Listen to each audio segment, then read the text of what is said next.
किशनगढ़ के भूतिया किले के बारे में तो आप सब जानते हैं, जहां आज भी सूर्यास्त होने के बाद प्रेत आत्माएं जाग जाती हैं। लेकिन क्या आपको मुंबई के एक ऐसे कब्रिस्तान के बारे में पता है, जहां अगर अमावस्या पर कोई मुर्दा दफनाया जाए तो वो मुर्दा वापस जिंदा हो जाता है और फिर होता है मौत का तांडव।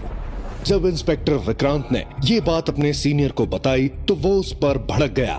फिर क्या हुआ, आइए सुनते हैं ये पूरी कहानी बिल्कुल फ्री में, जिसका अंत सुनकर आपकी रूह कांप उठेगी। मेरा यकीन मानिए सर, आज अमावस्या है और उस कब्रिस्तान में जाना खतरे से खाली नहीं। तुझे तो बस काम ना करने का बहाना चाहिए। आज तक एक चूहा तक नहीं पकड़ा गया तुझसे। जाने कैसे तू इंस्पेक्टर बन गया। पुष्कर विक्रांत का सीनियर था, लेकिन वो उसे नौकरों जैसा ट्रीट करता था। कभी उससे अपने जूते साफ करवाता, कभी पुलिस स्टेशन की सफाई करवाता। अपने हिस्से का काम भी वो उससे करवाता और तारीफ खुद बटोरता। सिर्फ एक सुनिधि ही थी जो विक्रांत की केयर करती थी। वो एक 24 साल की बेहद खूबसूरत नई जॉइनी थी जिसे विक्रांत से प्यार हो गया था, लेकिन जूनियर होने की वजह से वो कभी अपने प्यार का इजहार नहीं कर पाती थी। सुनिधि ने उदास विक्रांत से कहा, सर माना पुष्कर सर आपके सीनियर हैं, लेकिन आप उनसे इतना डरते क्यों हैं?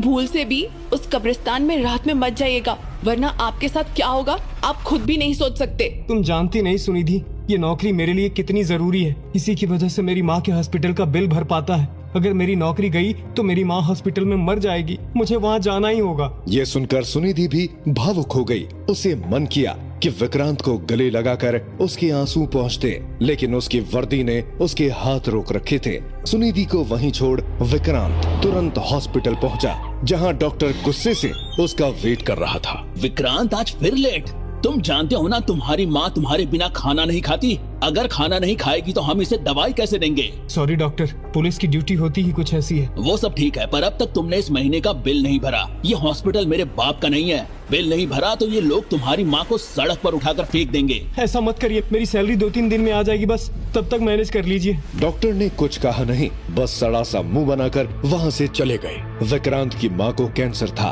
और अगर एक दिन भी उसको इलाज नहीं मिला तो वो मर जाती। विक्रांत ने अपने हाथों से अपनी माँ को खाना खिलाया और वापस भागता हुआ थाने पहुंचा, क्योंकि आज सीनियर इंस्पेक्टर मंजू एक खतरनाक रेपिस्ट को लेके एक इम्पोर्टेंट मीटिंग लेने वाली थी। विक्रांत जैसे ही मीटिंग रूम में जाने लगा तो उसके सीनियर पुष्कर ने उसे रोक लिया। कहाँ चले विक्रांत बाबू? जाओ मेरे लिए चाय लेके आओ। सर पर आज तो मंजू मैडम मीटिंग लेने वाली है उस रेपिस्ट को पकड़ने के लिए। अबे रेपिस्ट पकड़ेगा तू? तुझसे कॉकरोच ना पकड़ा जाए। तुरंत चाय लेके आ मेरे लिए, वरना तेरा ट्रांसफर कर दूंगा, वो भी ऐसी जगह जहाँ तेरी माँ को इलाज क्या पानी तक नसीब नहीं होगा। और सुन, अंदर मत आना मेरी परमिशन के बिना। बेचारा विक्रांत सर झुकाए चाय वाले की दुकान पर पहुंचा और चाय लेके आया। वो चाय हाथ में लिए मीटिंग हॉल के बाहर इंतजार करने लगा। जब मीटिंग खत्म करके मंजू मैडम बाहर आई तो विक्रांत को हाथ में चाय लिए देख उस पर बरसती हुई बोली, ये क्या है विक्रांत? हम सब इतने इम्पोर्टेंट केस पर काम कर रहे हैं और तुम चाय के मजे ले रहे हो। विक्रांत कुछ कह पाता इससे पहले ही पुष्कर बीच में बोला, अब क्या करें मैडम, कुछ लोग बस थाने में चाय पीने आते हैं। तभी सीनियर इंस्पेक्टर मंजू के फोन पर एक कॉल आता है। फोन पर बात करने के बाद वो पुष्कर को ऑर्डर देती है। सुनो पुष्कर, वो खतरनाक डॉन विकी को फांसी दे दी गई है, लेकिन उसकी बॉडी क्लेम करने कोई नहीं आया है। बहुत टाइम हो गया है। तुमने अपने किसी आदमी को शमशान घाट भेजकर तुरंत उस बॉडी को दफनाने को कहा। पुष्कर मन ही मन मुस्कुराया, फिर उसने विक्रांत को डांटते हुए कहा, सुना मंजू मैडम ने क्या कहा? जाओ और आज रात शमशान घाट में लाश को ठिकाने लगा के आओ, वरना तुम्हारी नौकरी गई समझो। फिर तुम्हारी माँ का क्या होगा? अब विक्रांत के पास कोई दूसरा रास्ता नहीं था। वो बेचारा डरता हुआ शमशान घाट पहुंचा। एक तो रात का समय, ऊपर से खतरनाक क्रिमिनल विकी डॉन की लाश। विक्रांत की रूह कांप रही थी ये काम करते हुए। दूसरी ओर पुष्कर अपने साथियों के साथ मजे ले रहा था कि कैसे उसने विक्रांत को इतनी रात ऐसा खतरनाक काम दिया। शमशान घाट में मौत सा सन्नाटा पसरा हुआ था। विक्रांत ने गाड़ी से उस लाश को निकालकर सीधे साइड में रख दिया और गड्ढा खोदने लगा। उसकी हिम्मत नहीं हो रही थी कि लाश को देख सके। गड्ढा खोदते हुए एक छोटी सी आहट से भी उसकी रूह कांप जाती थी। उसने हिम्मत करके लाश की ओर देखा। ये लाश तो ऐसा लग रहा है जैसे अभी बोल उठेगी। जल्दी से काम करो और निकलो। उसने अपना काम खत्म किया और वहाँ से जाने लगा कि तभी उसे अपने पीछे किसी के पैरों की आहट सुनाई दी। जैसे जैसे विक्रांत चलता, उसके पीछे किसी किसी के चलने की आवाज भी आती और जैसे ही वो रुकता, वो कदमों की आहट भी रुक जाती, मानो कोई कब्रिस्तान में उसका पीछा कर रहा हो। हिम्मत करके विक्रांत पलटा और जो उसने देखा वो देख उसकी चीख निकल गई और फिर वही मौत जैसा सन्नाटा। अगले दिन जब दोपहर तक विक्रांत थाने नहीं आया तो पुष्कर खुद शमशान घाट पहुंचा विक्रांत को देखने। उसने उस शमशान घाट के चौकीदार को बुलाकर पूछा, क्या तुमने यहाँ रात को किसी इंस्पेक्टर को देखा? ये बात सुन वो चौकीदार की हालत खराब हो गई। वो बड़ी हिम्मत करके बोला, सर कल तो अमावस्या की रात थी, मैं तो खुद अंदर नहीं जाता उस शमशान घाट के। आपने क्यों उस बेचारे को अंदर भेजा? जाने वो जिंदा बचा भी होगा या नहीं। चौकीदार की बात सुन पहली बार पुष्कर को लगने लगा कि उसने विक्रांत को अकेले कब्रिस्तान में भेजकर सही नहीं किया। उसने उसे कई कॉल किए पर फोन अनरीचेबल था। वो उसके घर और हॉस्पिटल भी गया लेकिन वहाँ भी उसका कोई पता नहीं चला। थक हार कर वो वापस थाने आ गया और उसने देखा विक्रांत वापस आ गया था और थाने के बाहर खड़ा था, उसके लिए हाथ में चाय लेके। उसे देख के पुष्कर गुस्से से चिल्लाया और उसकी कॉलर पकड़कर बोला, अबे ओ विक्रांत, कहाँ था सुबह से? थाने नहीं आया? कितना काम पड़ा है? तेरा बाप आके करेगा ये काम? लेकिन तभी कुछ ऐसा हुआ जिसकी किसी को उम्मीद नहीं थी। जो चाय विक्रांत हाथ में लेके खड़ा था वो उसने अपने सीनियर पुष्कर के मुंह पर दे मारी। गरम चाय की जलन से पुष्कर चीख पड़ा, साले विक्रांत, तूने मेरे मुंह पर चाय फेंकी। अब देख तुझे कैसे सबक सिखाता हूँ। तेरी माँ उसे हॉस्पिटल से बाहर नहीं फेंकवाया तो मेरा नाम भी पुष्कर नहीं। ये सुनकर विक्रांत का खून खौल उठा और उसने पुष्कर को दोनों हाथों से उठाया और लेकर कंप्यूटर टेबल पर पटक दिया। पुष्कर के तेज गिरने की वजह से कंप्यूटर के टुकड़े टुकड़े हो गए और पुष्कर भी जख्मी हो गया। फिर विक्रांत चीखते हुए बोला, आगे से मेरी माँ के बारे में एक शब्द भी बोला ना तो मारूंगा नहीं, सीधा मार ही डालूंगा। विक्रांत का ये भौकाल देखकर हर कोई हैरान था। सुनिधि का मुंह तो खुला का खुला रह गया। विक्रांत पुलिस थाने में इतना बड़ा कांड करने के बाद सीधा एक दारू के ठेके पर पहुंचा और ढेर सारी शराब पीने लगा। उसके बाद वो घर पहुंचा और बिस्तर पर लेट गया। उसकी आंख सुबह खुली तो उसके फोन पर कई मिस्ड कॉल थे, मंजू मैडम, पुष्कर और सुनिधि के। इन सब पर वो बस सुनिधि पर ही विश्वास करता था। उसने उसे कॉल लगाया और सामने से सुनिधि चिंता में बोली, सर मैंने तो बस आपको पुष्कर सर को जवाब देने बोला था। आपने इतना बड़ा कांड कर दिया।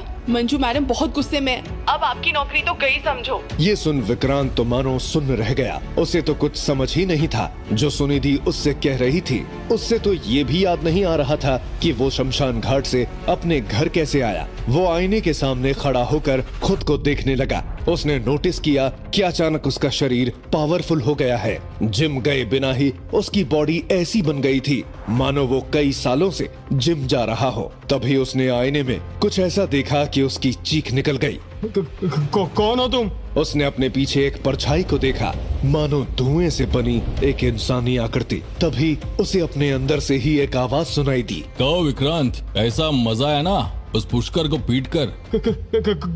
कौन हो तुम? ये क्या किंग खान की तरह कर रहा है बे? तू ही तो अपन को लेकर आया था कल रात उस शमशान घाट से। अब अपन आ गया ना, तेरी जिंदगी बदल कर रख देगा मैं। बस मैं जो कहूँ करते जाना, मेरे से भी बड़ा नाम होएगा तेरा। फिलहाल भाग के जा, तेरी माँ तेरा वेट कर रही है हॉस्पिटल में। अपनी माँ का नाम सुन विक्रांत डरने की जगह गुस्से से बोला, क्या किया तूने मेरी माँ के साथ? अगर मेरी माँ को कुछ हुआ ना तो मैं तुझे छोड़ूंगा नहीं, भले तू कोई भी हो। ये कहकर वो हॉस्पिटल भागा। हॉस्पिटल में अपनी माँ को देख वो हैरान रह गया। बेटा विक्रांत, देख मैं ठीक हो गई। अपनी माँ को अचानक ठीक होता देख विक्रांत की आंखों से खुशी के आंसू निकल पड़े।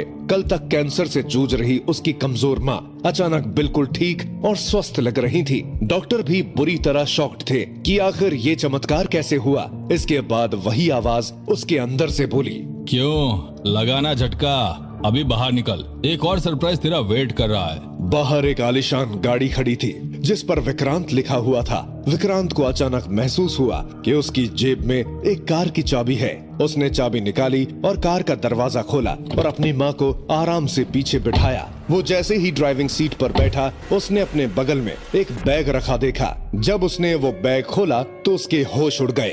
वो बैग पैसों से भरा हुआ था। अब विक्रांत समझ गया था कि जो आत्मा उसके साथ है वो कोई आम नहीं।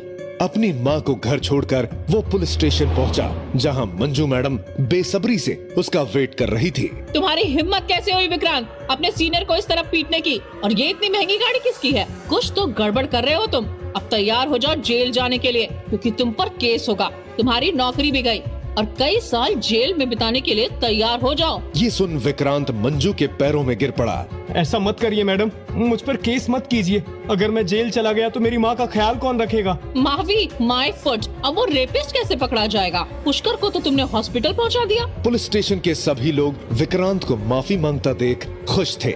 बस एक सुनिधि ही थी जो विक्रांत के लिए बुरा फील कर रही थी। लेकिन तभी वहाँ कुछ ऐसा हुआ कि सभी लोग दंग रह गए। एक इंसान दौड़ता हुआ आया और बोला, आप में से विक्रांत सर कौन है? मैं हूँ विक्रांत, बताइए। ये सुन वो विक्रांत के पैरों में गिर पड़ा और बोला, मैं अपने आप को आपके आगे सरेंडर करता हूँ सर। मुझसे बहुत बड़ी भूल हो गई। पर तुम हो कौन? मैं वही रेपिस्ट हूँ जिसकी आप सबको इतने दिनों से तलाश है। मैं खुद आपके पास चलकर आया हूँ।